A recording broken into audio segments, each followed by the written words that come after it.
Nabi hijrah dari Makkah ke Madinah. Mengapa hijrah? Karena di tempat kelahirannya tak bisa ditunggu lagi, terancam segala-galanya. Nyawa terancam,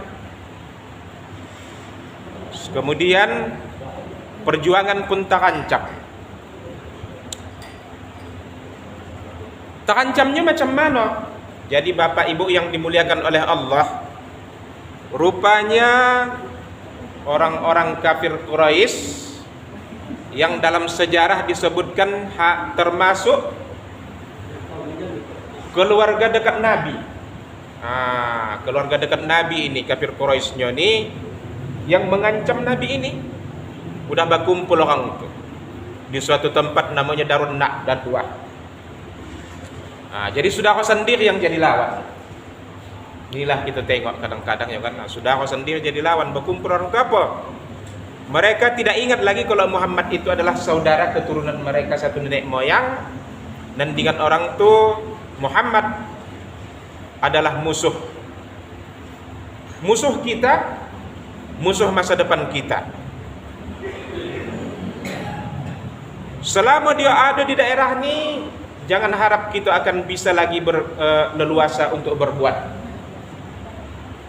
Oleh karena itu maka berkumpul orang itu di satu tempat namanya Darun Nadwah.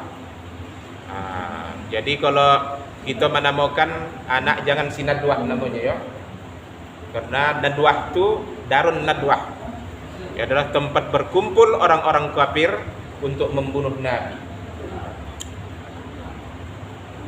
Terjadi dialog yang apa? Hebat. Kemudian timbullah satu kesepakatan bahwa kita putuskan untuk membunuh Nabi. Kemudian diajak salah suku, mewakili setiap suku ada satu orang. Supaya apa? Supaya jangan nanti ada suku yang jadi lawan. Jadi kalau semua suku ikut, maka semua suku tidak bisa menuntut. Karena semuanya ikut, jadi tak ada yang bisa jadi lawan. Lalu Bapak Ibu yang dimuliakan oleh Allah, Nabi tahu Nabi pokoknya ada rencana nak membunuhnya. Jadi sebelum kita lanjutkan Bapak Ibu yang dimuliakan oleh Allah, jadi kita tengok Nabi Muhammad ini memang tidak disenangi di tempat kelahirannya. Aku pun merasa begitu. Di tempat kelahiranku, aku tak diterima pada itu. Cuma lagi tak apalah macam hebat yang dialami Nabi. Hanya saja sekedar namanya ocehan mulut nama. Kenapa lah begitu? Kalau di tempat kelahiran awak nanti awak coba untuk berbuat kebaikan, untuk mendakwahkan sesuatu, itu tak diterima itu. Apalagi nanti orang tu nampaknya masuk kocilnya. Dia tu kocilnya dulu nampak punya. Di sininya dia tu main dulu ku tengok, main hujan orang tu baca acara pendek. Dia tu lah pula. Jadi bukan hanya Nabi ya kan, banyak kita lihat orang-orang yang mengalami hal seperti ini memang dia tatkala hendak mendakwakan suatu kebaikan di tempat kelahirannya, ini tak diterima, bahkan dimusuhi. Dimusuhi itu sudah jelas. Jadi Nabi SAW begitulah keadaan yang dimiliki Nabi, tak diterima dia di tempat kelahiran, dimusuhi. Siapa yang memusuhi? Keluarga sendiri, keluarga Dokar yang satu nenek moyang. Jadi Nabi tahu akan ada pembunuhan malam ini. Siapa yang membocorkan rahasianya? Padahal di zaman itu bukan ada penyerapan telepon dok. Kalau macam sekarang ini ada KPK ya kan, bisa orang itu bisa menyerap telepon. Tapi kok zaman Nabi tak ada bodoh. Tapi Nabi tahu. Rupanya ibu-ibu sekalian, malaikat Jibril yang kasih tahu. Tahu Nabi bahwa akan ada rencana nak pembunuhan. Karena malaikat Jibril sudah mengasih tahu tadi. Oleh karena itu, maka tatkala jamaah atau Saya kira umat Islam saat itu mengajak Nabi, ayo Nabi, hijrahlah kita, tak lalu lagi daerah ini. Eloklah kita pergi ke Madinah, kota kaum muhajirin. Maka Nabi bilang, belum ada perintah. Tak ada perintah belum. Akhirnya tiba-tiba suatu ketika Nabi mendapatkan perintah untuk hijrah. Begitu dapat perintah, maka Nabi bilang, kamulah dulu berangkat. Aku, Abu Bakar dan Ali belakangan. Maka dibilang kaum muhajirin, ya Nabi kan enak kok sama-sama kita berangkat. Nabi bilang tak usah, karena Nabi yang jadi target. Jadi kalau aku nanti sama-sama sama kamu, maka tak ganggu perjalanan kamu. Jadi eloklah kamu duluan supaya lancar perjalanan kamu sampai ke Madinah. Akhirnya kaum muhajirin berangkatlah duluan. Kemudian Nabi SAW beserta Ali dan Abu Bakar menginap di rumah Nabi malam itu bertiga loham. Dan Nabi menyuruh Ali untuk tidur di tempat Nabi, memakai selimut Nabi. Rupanya Bapak Ibu sekalian, udah mulai datang musuh mengepung rumah Nabi. Rapat barisan, jangankan tikus, kelinci pun tak bisa lewat. Bayangkan itu kan, jangankan tikus, kelinci pun tak bisa lewat.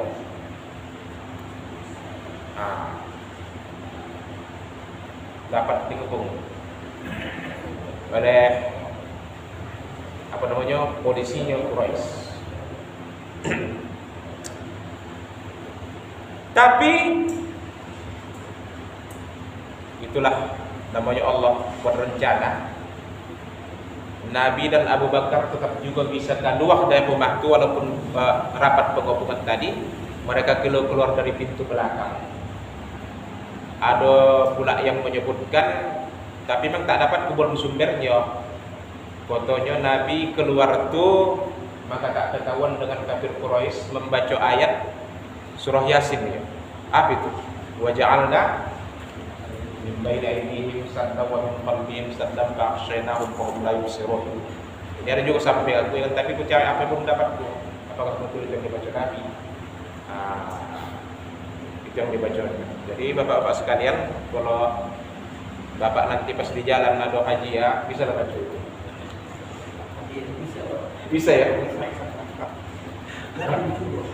Begitu nampak polisi kan, bahkan semacam auzubillahi minasyaitonir rajim. Wajah ini sadar. Udah lewat, insyaallah konopit gitu bunyi. Jadi terlepas dari itu semua, kan? Lewat Nabi dan Abu Bakar. Udah dari jarak kejauhan lepas baru sadar orang kafir Quraisy. Rupanya salah satu dah masuk ke rumah Nabi. Ditengok ada nanti di tempat Nabi. Ini Muhammad ini. Dia kontaklah selimutnya. Ditengok Ali. Apa? Mengapa bisa kau di sini? Muhammad yang menyuruh aku. Muhammad di mana? Udah pergi sama Bakar. Ketahuan lah pula ditengok Muhammad melarikan diri. Dikojak terus sampai kilometer 50 kan? Kilometer 50 kau kasih itu pula pokok. Tapi ada mirip-mirip kisahnya kan. Jadi akhirnya mereka melalui Jabal Sur ya kan? Yang di situ ada terletak gua Sur. Tengah malam buta sekitar jam 2 ke jam 3 malam, maka Nabi sallallahu alaihi wasallam dan Abu Bakar naiklah ke Jabal Sur itu dan mereka masuk ke gua Sur. Golak gulito. Apa kata Abu Bakar? Ya Rasulullah, aku dulu masuk, jangan kau dulu. Begitu lagi hebatnya sahabat Nabi ini kan. Mengapa Abu Bakar perintahkan begitu? Anda tahu kalau Nabi duluan entah ngapa di dalam bahan penggigit nambah bisa, Nabi duluan nang kono, Abu Bakar tidak rela. Biarlah aku duluan nang kono daripada Nabi. Masuklah Abu Bakar. Baik sudah tak ada, maka silakan Nabi masuk. Jadi Bapak Ibu yang dimuliakan oleh Allah, masuklah mereka ke dalam. Nabi saking lelahnya tertidur di pangkuan Abu Bakar. Jadi dalam ini diceritakan bahwa tatkala Nabi sedang tidur di pangkuan Abu Bakar itu, disitulah Abu Bakar digigit hewan berbisa. Satu riwayat menyebutkan kala. Kala jengking menggigitnya. Sakit tak tahan Abu Bakar menahankannya. Memang kakinya tak pala bergerak, tetap pangkuannya ke Nabi, tapi rupanya air matanya menetes. Tak pas jatuh ke dekat mata Nabi. Nabi minta bangun apa? Apa ini? Dalam gua mana mungkin ada hujan bisa masuk atau embun? Maka terbangunlah Nabi Abu Bakar. Ada apa kejadian? Maka disebutkan Abu Bakar, ya Rasulullah, kalau masalah gerak bisa kutahan, suara bisa kutahan, menahan sakitnya, tapi apa mataku tak bisa tahan. Akhirnya terjatuh ke muka Nabi air mata Bakar. Maka dibilangnya lah, aku digigit hewan berbisa. Maka Nabi katakan, Nabi sebutkan Bismillahirrahmanirrahim. Kemudian Nabi ludahi yang digigit apa tadi. Ini pun bisa juga Pak amal-amalkan itu. Ya kan? Kalau gigit hewan berbisa nanti Bismillahirrahmanirrahim, ludahi. Ya kan? Itu dia. Tapi tak boleh suruh begitu kejadiannya. Tak boleh suruh. Jadi Bapak Ibu yang dimuliakan oleh Allah, kemudian